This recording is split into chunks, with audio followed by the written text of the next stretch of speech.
Assalamualaikum warahmatullahi wabarakatuh. Ini adalah kisah tentang malaikat Jibril saat bertemu dengan bidadari surga. Kisah ini bersumber dari hadis Nabi dan diceritakan Syekh Muhammad bin Abu Bakar Ushfuri dalam kitab Al-Mawa'iz Al-Ushfuriyah, sebuah cerita mengenai bidadari surga. Bidadari surga merupakan wanita yang diciptakan Allah secara langsung. Mereka diciptakan tidak melalui proses kelahiran dan belum pernah ada di dunia sebelumnya. Sehingga mereka mempunyai keindahan bentuk dan sifat paling sempurna. Bahkan malaikat Jibril yang takjub melihat bidadari surga layak dijadikan hikmah dan pelajaran berharga. Allah Subhanahu wa Ta'ala memperlihatkan salah satu ciptaannya kepada malaikat Jibril. Diriwayatkan dari Abdus Somad bin Al-Hisan bahwa ia berkata, "Aku berada di dekat Sufyan As-Sawri radhiyallahu an, mendengarkan hadis darinya. Pada suatu hari aku berada di masjid, kemudian aku sholat maghrib bersamanya. Setelah selesai sholat, ia masuk ke dalam rumah. Beberapa saat kemudian ia keluar dari rumahnya sambil membawa roti dan anggur kering sekepal tangan. Kemudian aku menemuinya. Aku berkata kepadanya, semoga Allah merahmatimu. Alangkah baiknya kalau Anda membaur dengan orang-orang, mereka yang di kalangan atas dan bawah, dan mereka yang kaya atau miskin akan mendatangimu. Kemudian mereka mendengarkan hadis darimu dan membawa ilmu hadis tersebut." Sufyan menjawab, "Bagaimanakah menurutmu tentang Mansur? Ia adalah imam yang adil dan terpercaya," jawabku. "Bagaimana menurutmu tentang Ibrahim An-Nakhai? Ia adalah salah satu imam dari para imam orang-orang muslim. Bagaimana menurutmu tentang Alqamah dan Abdullah bin Mas'ud? Mereka termasuk sahabat-sahabat unggulan Rasulullah SAW. Sufyan berkata, "Aku menerima riwayat dari Ibrahim An-Nakhai, dari Alqamah, dari Abu Abdullah bin Mas'ud bahwa ia berkata, Rasulullah SAW bersabda, sesungguhnya ketika Allah menciptakan surga Aden, dia memanggil Jibril alaihissalam. Allah berkata kepadanya, pergilah dan lihatlah apa yang telah aku ciptakan untuk para hamba dan kekasihku. Jibril pun pergi dan mengelilingi surga Aden tersebut. Kemudian muncullah satu bidadari dari salah satu pondokan surga. Bidadari itu tersenyum kepada Jibril. Kemudian surga Aden menjadi begitu terang karena sinar gigi senyumnya. Kemudian Jibril menjatuhkan diri bersujud dengan mengira kalau sinar terang itu berasal dari Allah. Setelah itu, bidadari itu memanggilnya, wahai Aminallah, angkatlah kepalamu. Jibril pun bangun dari sujud dan melihatnya. Maha suci Allah yang telah menciptakanmu, kata Jibril.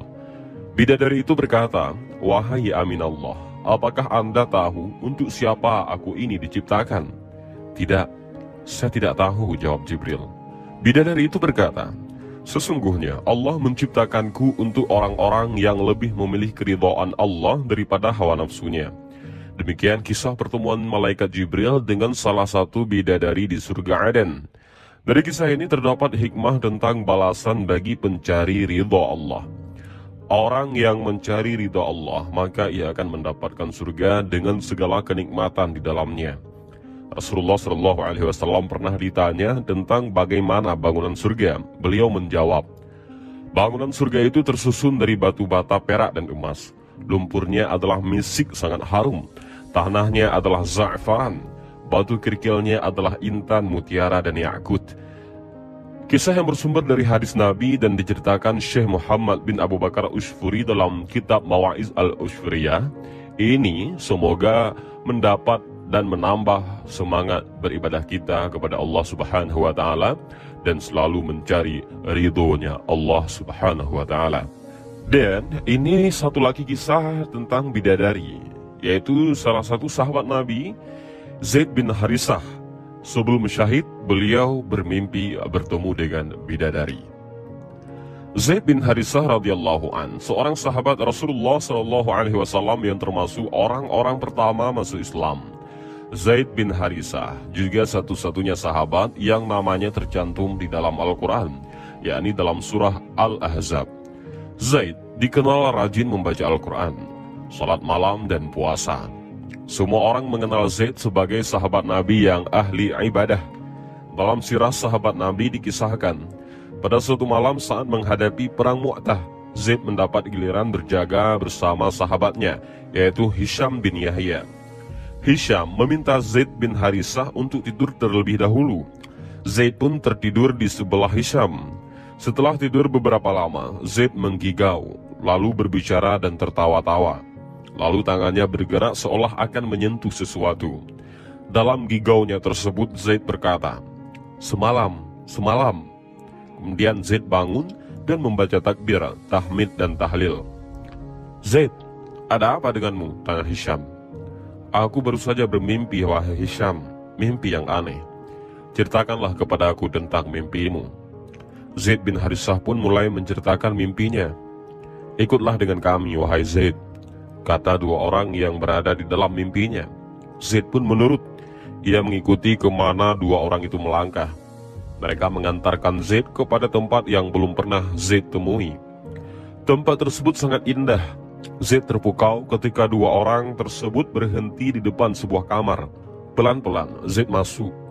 Di atas ranjang yang terbungkus kain sutra bersulam emas, duduk seorang perempuan. Ia tersenyum kepada Zaid. Wajahnya cantik, sangat cantik. Selama hidup, Zaid belum pernah menemui wanita secantik itu. "Di manakah aku?" tanya Zaid. "Engkau berada di surga, wahai Zaid," jawab wanita cantik itu. "Lalu siapakah engkau?" "Aku adalah istrimu, istrimu untuk selamanya. Sudah lama aku menunggumu di sini," jawab perempuan itu tersenyum.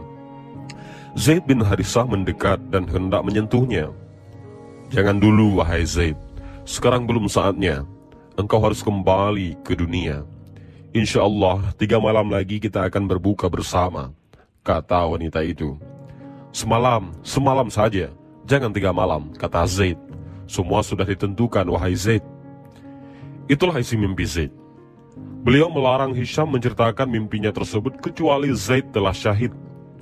3 hari menjelang, Zaid berperang dan dalam keadaan puasa sekalipun beliau berada di medan perang. Zaid terkepung musuh. Hisham yang melihatnya dari kejauhan tidak mampu berbuat banyak karena Hisham sendiri pun tengah menghadapi musuh. Menjelang matahari tenggelam, seseorang musuh berhasil melesatkan anak panah dan tepat mengenai tenggorokannya Zaid. Tubuh beliau pun jatuh tersungkur. Hisham berlari dari kerumunan musuh dan mendekati Zaid seraya berkata, "Selamat atas buka puasamu hari ini di surga, sahabatku," kata Hisham dengan derai air matanya. Mimpi Zaid dengan bidadari itu menjadi sesuatu yang nyata. Semua itu tidak lain karena ketaatan Zaid kepada Allah dan Rasul-Nya. Rasulullah SAW di Madinah saat itu telah mengetahui kabar Zaid yang telah berpulang ke rahmat Allah. Nabi SAW memberitahukan kepada sahabatnya, "Zaid bin Harisah telah tiada. Bendera perang kini dipegang Ja'far bin Abi Thalib." Sore harinya, Rasulullah SAW pergi bertakziah mengabari kabar duka kepada keluarga Zaid. Di muka pintu, anak perempuan kecil Zaid menyambutnya dengan hangat. Rasulullah SAW memeluknya dengan haru dan lama merasakan kesedihan anak perempuan dari sahabat dan anak angkatnya itu. Nabi SAW menangis terseduh, membuat putri yang masih balita itu ikut menangis, meski sebabnya belum ia ketahui. Seorang sahabat yang menyaksikan pemandangan yang mengharukan itu bertanya kepada Rasulullah, "Tangis apakah gerangan itu ya Rasulullah?" Rasulullah menjawab, "Ini adalah tangisan seseorang kekasih yang kehilangan kekasihnya." Demikian akhir hayat Zaid bin Harisah yang membuat Nabi menangis. Allah Ta'ala menyayangi Zaid dengan mengkaruniakan nikmat surga sebagai balasannya. Dan Masya Allah, mimpinya pun menjadi kenyataan bahwa para bidadari sedang menantinya di surga. Dan inilah sedikit kisah tentang bidadari surga, yang salah satunya adalah kisah tentang malaikat Jibril yang pernah bertemu dengan bidadari surga, juga sahabat Nabi. Sebelum syahidnya, beliau juga bertemu dengan bidadari surga. Demikian video singkat ini, mudah-mudahan ada manfaat. Allahu a'lam bishawab. Assalamualaikum warahmatullahi wabarakatuh.